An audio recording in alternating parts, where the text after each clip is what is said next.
Olá a todos, eu sou Claudinei Santos, editor do portal ESG Inside. Hoje, no nosso podcast ESG Inside, nós estamos aqui com a Neumara Arbex, sócia-líder de ESG na KPMG do Brasil e nas Américas. Neumara, muito obrigado pela sua participação em nosso podcast. Neumara, para começar, você poderia falar um pouco da sua experiência profissional, né, que você já tem um conhecimento bastante aprofundado desse tema que é relativamente novo, né, que é o ESG, né? Uhum. Bom, obrigada pelo convite aqui para o ESG Insights, Claudinei. E, claro, vou compartilhar a minha história um pouco profissional, porque eu acho muito interessante, dentro desse mundo do ESG, a gente tem os mais variados tipos de profissionais, né? Eu sou física de formação, na verdade, eu fiz graduação em física, fiz mestrado em física teórica, fiz doutorado fora do Brasil em física, fiz pós-docs e tudo isso, e foi depois dessa carreira acadêmica que eu comecei a perceber que eu queria ter um trabalho que tivesse uma relação maior com os grandes problemas da sociedade, que também já era um tema que me atraía.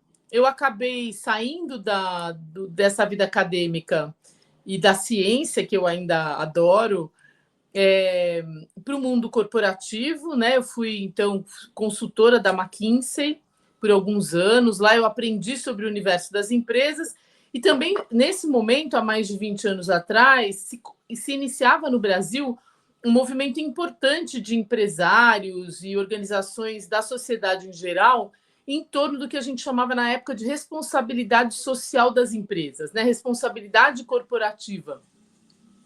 E acabei, então, saindo da McKinsey para ajudar a estruturar o Instituto Ethos, que naquela época era muito jovem, né? A gente estava começando, eles tinham acabado de lançar os indicadores Ethos de responsabilidade social, que era uma ferramenta para ajudar as empresas a entenderem na prática o que significava uma gestão responsável além da filantropia, né? O foco ainda naquela época era muito a filantropia, ou seja, a empresa tinha algumas práticas que seguiu alguns princípios no seu cotidiano de negócios e outras práticas, né, lá no mundo da filantropia. E o Instituto Ethos foi um marco nesse sentido, né, de ajudar a sociedade brasileira a discutir questões sociais, ambientais, éticas e de governança dentro, né, conectada com o cotidiano dos negócios.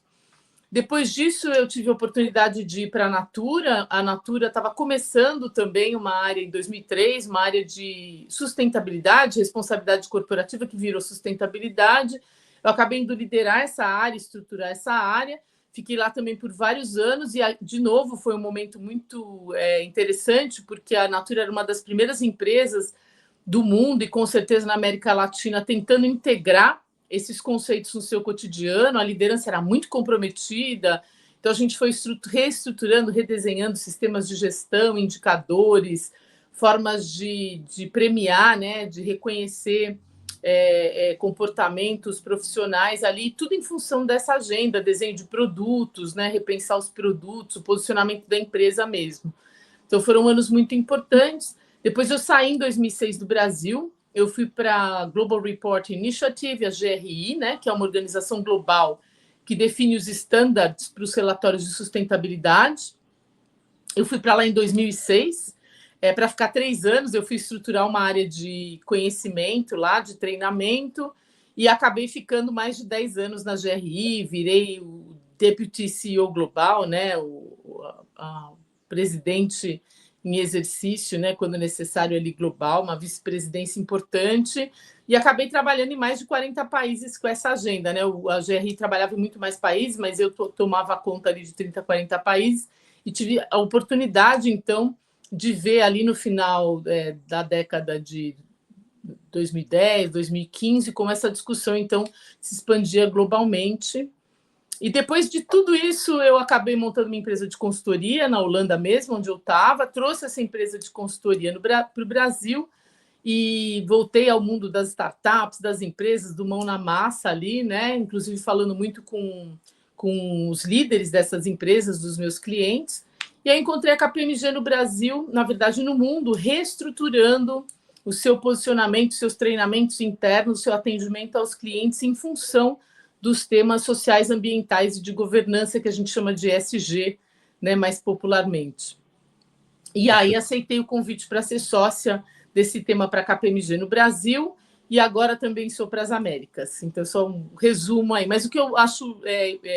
Obrigada pela pergunta, porque me dá a chance um pouco de contar, né, quantos elementos acabaram entrando no meu desenvolvimento profissional, apesar de eu ter uma formação que normalmente não se conecta com negócios, nem com estratégia de negócio, nem nada disso, né? Mas para mim tudo isso está muito conectado. Bom, e com essa sua experiência, você lançou recentemente o livro Terranauta, Sustentabilidade para Cérebros, né, que propõe uma reflexão sobre a forma como as pessoas percebem a realidade e definem sua trajetória na vida e no trabalho, né? Quais as transformações que você espera impactar com o objetivo do seu livro?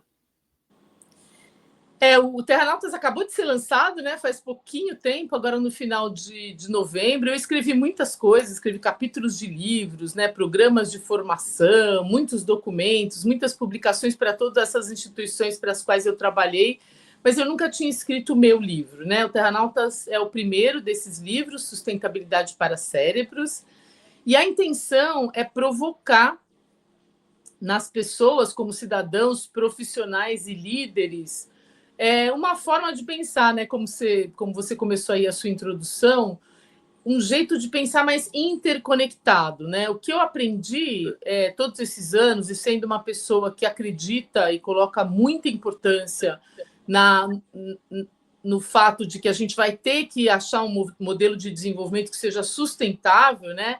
Ou seja, que proteja ou regenere mesmo os ecossistemas e melhore os sistemas sociais. A gente precisa achar esse modelo de desenvolvimento que não tem só como indicadores, né, o lucro, o PIB, essas coisas. Para a gente conseguir fazer, eu acho que é possível, totalmente possível, não tem nenhuma dúvida, mas para a gente conseguir fazer isso como sociedade, civilização, a gente precisa treinar uma forma de pensar. É uma forma de pensar que a gente já teve no passado, mas a gente abandonou ela. E essa forma de pensar é uma forma integrada, ou seja, primeiro a gente entender onde a gente está, né, sobre o planeta Terra. Para a gente estar vivo aqui, tem muita coisa acontecendo em volta de nós, para garantir que a gente viva num planeta onde a atmosfera nos protege, né? A gente não é igual Marte, nem nenhum desses outros planetas, porque tem muita coisa acontecendo para nos proteger. O nosso corpo tem uma história de milhões de anos de evolução, então tem muita coisa acontecendo dentro da gente que a gente nem percebe.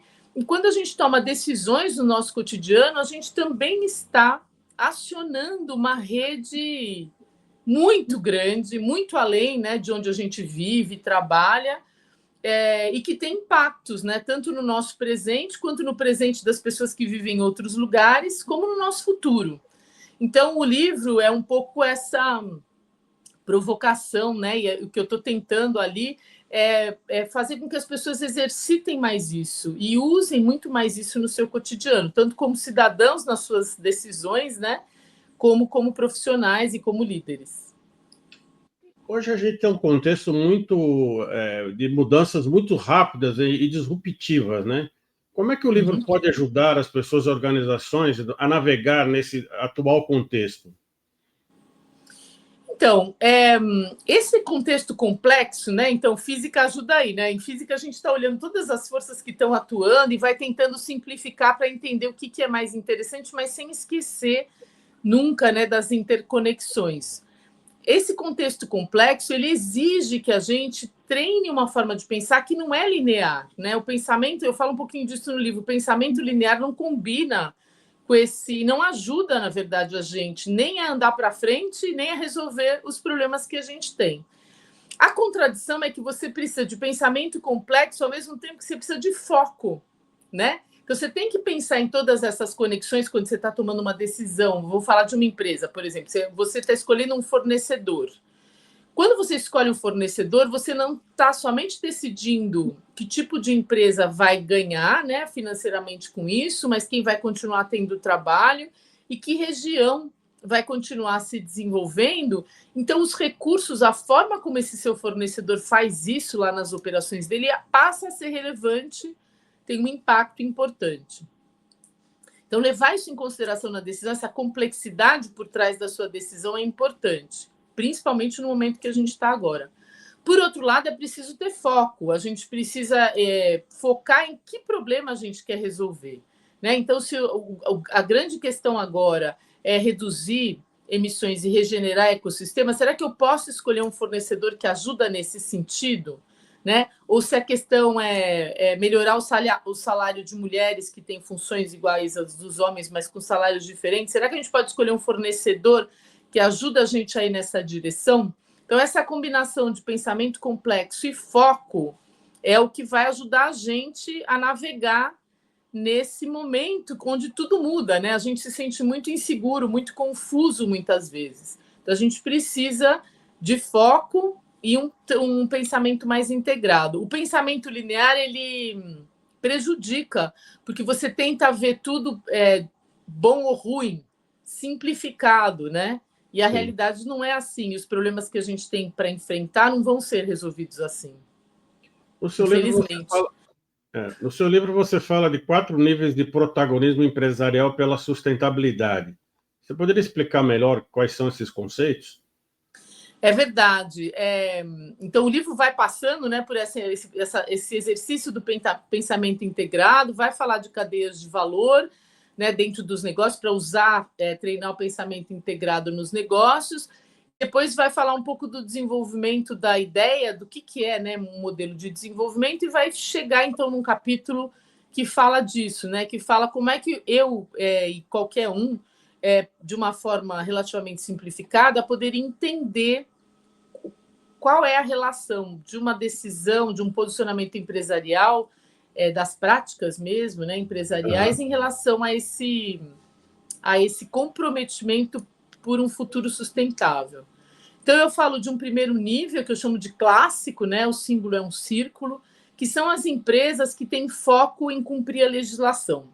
Então, são empresas que dizem, olha, eu preciso fazer meu negócio funcionar e eu vou fazer o que é absolutamente necessário, somente isso, o que é exigido de mim. Isso é um nível, não tem sua importância, claro, né? É um bom começo, você cumprir toda a legislação social e ambiental, né? Não devia nem estar em discussão, mas é um bom começo.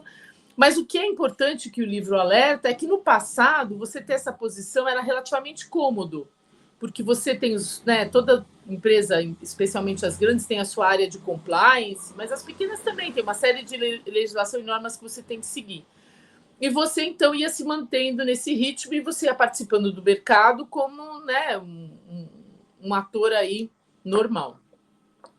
Mas a agenda das regulamentações ela está se acelerando e está se conectando cada vez mais com questões sociais, ambientais, éticas e de governança. Então, essa posição que no passado era muito tranquila, ela passa a ser também desafiadora. A segunda posição, o segundo nível, né, em termos de comprometimento, é que eu chamo de atlético. Por quê? Porque são as empresas que estão buscando sempre, o tempo todo, as melhores práticas no seu setor, no seu país, na sua região, fora, né? Busca exemplos para ter ações além da regulamentação. Então, claro que a regulamentação faz parte da agenda dessa empresa, mas para ela ser competitiva, para ela atrair um certo tipo de consumidor, às vezes, ou investidor, ela tem que demonstrar, né, que ela tem conhecimento e interesse nas melhores práticas. E então essas empresas elas estão agora, ainda mais hoje em dia, né, que tem muita empresa testando melhores práticas. Então elas não são as que criam as melhores práticas, mas são as que buscam, né, e vão tentando as suas melhorias através disso. Tem uma grande vantagem, porque você não faz o investimento que faz a outra que está buscando melhor prática, né? O terceiro nível, que é o nível das arrojadas, né? São as empresas que criam as suas melhores práticas, né? São as empresas que estão testando o tempo todo, elas estão olhando o tempo todo onde elas poderiam avançar. E elas fazem isso porque elas têm um posicionamento de mercado muito específico, porque elas têm investidores específicos, porque elas têm um público específico, e parece que em cada crise elas criam uma solução nova e elas melhoram o seu negócio cada vez que elas enfrentam um problema novo. Do ponto de vista corporativo, isso é muito interessante, porque você cria uma liderança com uma musculatura para se adaptar, né? Para ir criando novidades, nesse contexto que muda tanto que você estava comentando. Esse é um tipo de liderança que está toda hora de olho em coisas novas, onde é que a gente poderia fazer, e muitas vezes em áreas que ninguém nunca testou antes. Todas essas empresas elas estão operando ainda dentro desse modelo de desenvolvimento que a gente conhece. Então, essas empresas, elas inovam, elas melhoram muito, mas elas ainda não são a empresa do futuro, né? Que a gente chama uma empresa que opera de uma outra forma. Essas empresas são as mutantes, né? O quarto nível que eu descrevo no livro, são as empresas cujos negócios já são desenhados de outra forma, os indicadores de sucesso são diferentes, o tipo de investidor já olha essa empresa e espera dela um outro tipo de performance.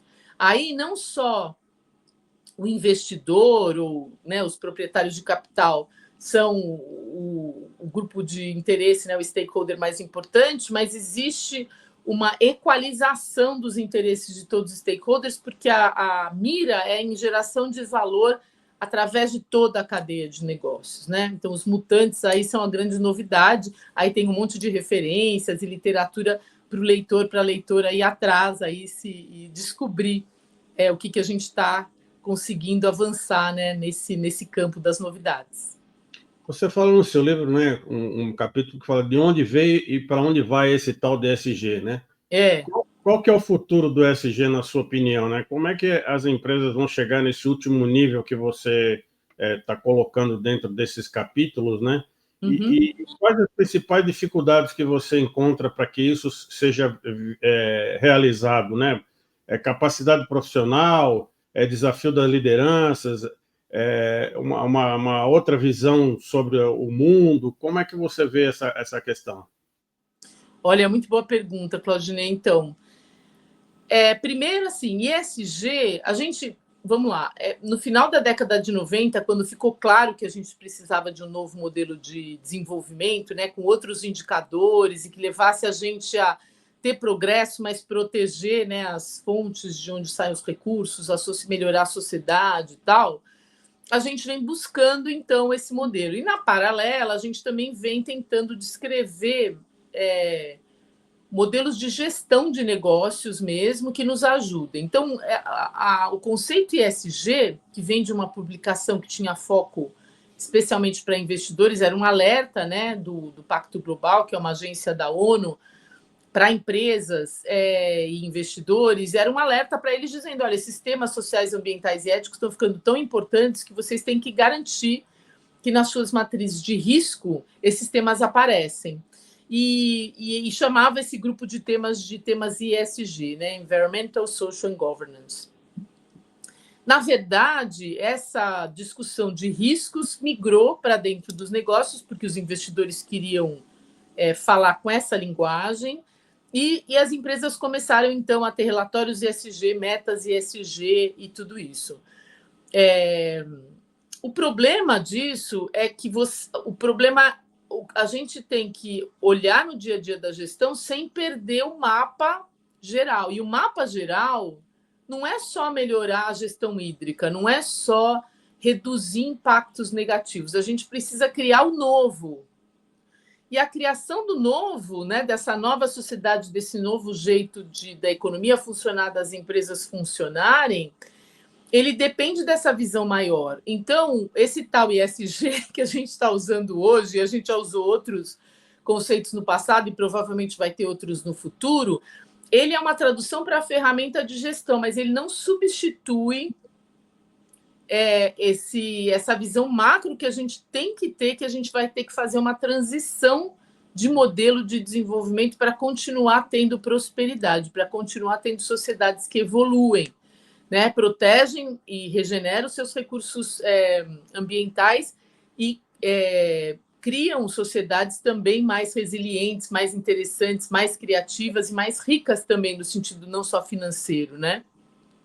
E a gente vê que o nosso sistema atual não resolveu o problema da pobreza, né, nem da miséria. Então, o caminho é, claro, adotar os sistemas de gestão mais sofisticados possíveis para ajudar a gente a monitorar e evitar impacto negativo, mas toda empresa, todo negócio, toda liderança precisa também ter foco nessa criação do futuro. E é isso que a gente tem que mirar daqui para frente. Agora, a segunda parte da sua pergunta, que é o que faz falta? Então, no meu livro, o que eu estou tentando propor, e é claro que é uma proposta, é que a gente faz falta exercitar pensamento integrado, que é isso que a gente estava falando no começo da entrevista, Faz falta treinar, né, ter profissionais e valorizar os profissionais que trazem isso para dentro da operação. Então, treinamento com certeza é uma parte disso. E tem essa grande questão da liderança, né? A liderança de uma empresa, de uma comunidade, de uma religião, de uma prefeitura. A liderança, ela é uma peça fundamental na construção do futuro. Cada um de nós tem o seu papel, né? Porque a gente também tem que pensar que futuro a gente quer, que decisões a gente toma para construir esse futuro. E essas lideranças, elas ajudam, né? Muitas vezes são aceleradores desses caminhos.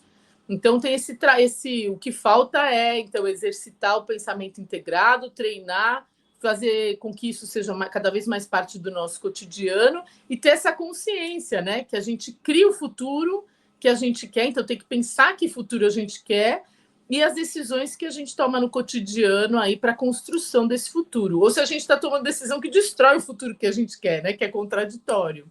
Perfeito. Elmara, como é que você avalia também a tecnologia, né? Uma tecnologia, por exemplo, dos dados para rastreabilidade. Uhum. Agora nós temos a inteligência artificial, principalmente para a governança de ESG, né? Bom, tecnologia é uma ferramenta fundamental, né? Não tem nenhum avanço que a gente possa ter aí do ponto de vista concreto, né? Sem pensar em tecnologia. Estou falando isso na área social, estou falando também nos sistemas de justiça, na educação, estou falando na área ambiental, uso de energia renovável, né?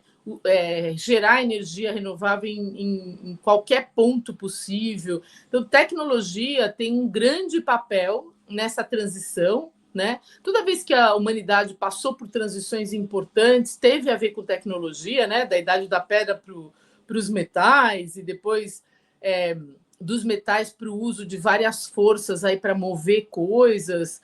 Entender o que era energia, né? Como que a gente usar isso, muito antes da gente utilizar o petróleo, né? Como nossa principal fonte de energia para mover máquinas, para mover o mundo, além do sol, claro que a gente come energia solar, né? Afinal de contas, os alimentos crescem através da energia solar. Mas a tecnologia e esses entendimentos, eles são muito, muito importantes para o nosso futuro. Então, também entender que a educação vai ter que aliar esse pensamento integrado com tecnologia é muito importante, né? Não tem como a gente imaginar a transição que a gente vai fazer de distribuição de riqueza sem tecnologia. Agora, eu só queria chamar a atenção de novo, Claudinei, que é tecnologia pensando grande, né? É tecnologia para carros solares, né? Mas também é tecnologia para uma justiça eficiente, né? É tecnologia para redução de emissões, para absorver o carbono que a gente emitiu, mas também é tecnologia para uma forma de educação que conecte as pessoas com esse futuro, né? Com as profissões do futuro. Para um mundo diverso, né? Um mundo onde todos, né? Como lá diziam os direitos humanos na década de 50, 40, 50, que a gente todos têm os mesmos direitos, né? Então a gente precisa de tecnologia também para isso, né? Para as questões sociais e ambientais. Perfeito. Elmara, para finalizar, qual que é a sua opinião sobre a última COP, né? E quais as expectativas para a COP do ano que vem lá em Belém do Pará? Olha, eu costumo dizer que as COPs elas nunca são super vitoriosas, né? A gente atinge marcos importantes, mas sempre tem um monte de coisa na agenda que elas estão tentando mover que não vai na direção que a gente acha que seria mais avançada. Eu não me surpreendo com isso, né? A gente está falando de uma coalizão de governos de países que tem que chegar num acordo, né? Isso é um trabalho hercúleo, não é óbvio, é difícil. Então, eu acho que as COPs elas vão avançando na medida que esses países conseguem ter acordo, né, sobre certos temas. Então, a última COP do clima, né? Eu tive na COP da biodiversidade em Cali, na Colômbia, acompanhei de perto a COP 29 do clima em Baku. A COP da biodiversidade ela avançou no sentido de que ficou claro que a gente não adianta só reduzir os níveis de carbono, né, na atmosfera, de gás que causa efeito estufa, incluindo o metano, né? Agora chamaram muita atenção para isso na COP 29, mas a gente também precisa regenerar os ecossistemas. Então, regenerar ecossistemas e aumentar a biodiversidade tem que acontecer ao mesmo tempo que a gente reduz emissões. Então, isso na COP 16 agora de biodiversidade ficou muito claro. e muitos países estavam presentes, apesar dos relatórios serem muito pobres, né, em relação à biodiversidade ou como que eles estão regenerando os ecossistemas. Tinha muita instituição internacional financeira interessada, muitos investidores presentes, muitos líderes empresariais também presentes, né? Além da sociedade civil. Então, foi uma COP muito forte nesse sentido para levar a biodiversidade para uma agenda de negócios e do clima. A COP29, por outro lado, né, ela já aconteceu num contexto complexo, né, que é o contexto do Azerbaijão, que é um país petroleiro, por natureza, né, com uma economia ancorada nisso. Mesmo assim, não foi possível brecar a agenda que estava colocada, que era a agenda do carbono, né, do mercado internacional do carbono, e isso foi já logo no primeiro dia, a gente já teve notícias sobre a definição, né, o estabelecimento desse mercado, e agora a gente tem um ano que é a COP30, né, olhando para a COP30, o que a gente espera é que vão vir mais definições muito mais específicas sobre o funcionamento desse mercado. Os países, o Brasil vai ter que demonstrar como é que ele está atingindo as suas próprias metas para dizer se tem carbono para pôr no mercado, né, ou não. Então, vai exigir um controle interno em termos de emissões e captura de carbono muito mais complexo e preciso, e que todo mundo acredite nele também, né? Porque senão ninguém vai comprar os nossos créditos. Então, isso vai levar a discussão para um outro patamar, mas eu espero fortemente que a COP30 faça essa conexão da redução de gás de efeito estufa na nossa atmosfera, ao mesmo tempo que a gente, então, regenere os ecossistemas. Eu acho que a COP30, isso ainda mais que vai ser em Belém, né? No meio ali de uma Amazônia bem maltratada, é uma região extremamente devastada, né, dentro da Amazônia. Então, isso vai ficar muito claro que sem essa regeneração, a gente provavelmente não adianta só tirar o carbono do ar e não ter florestas, não ter ecossistemas, né, saudáveis o suficiente para poder fazer o trabalho de estabilizar o clima. Perfeito. É isso que eu espero. Bom, entrevistamos a Neumara Arbex, que é sócia-líder de ESG da KPMG do Brasil e das Américas, autora do livro Terranauta, Sustentabilidade para os Cérebros. Neumara, se a nossa audiência desejasse comprar o seu livro, como é que deve fazer? Então, o livro tem um site, chama www.terranautas.com.br. Lá dentro você acha o link para comprar o livro. É o caminho mais fácil. Neumara, acho que está na Amazon também já hoje. Já está na Amazon também. Acho que desde sexta-feira está na Amazon. Mas se não, lá no site. Perfeito. Bom, muito obrigado pela sua participação no nosso podcast da SG Inside. Espero revê-las aí nas nossas próximas oportunidades. Claro, é só me convidar que eu venho. Muito obrigada, eu que agradeço. Bom dia a todos.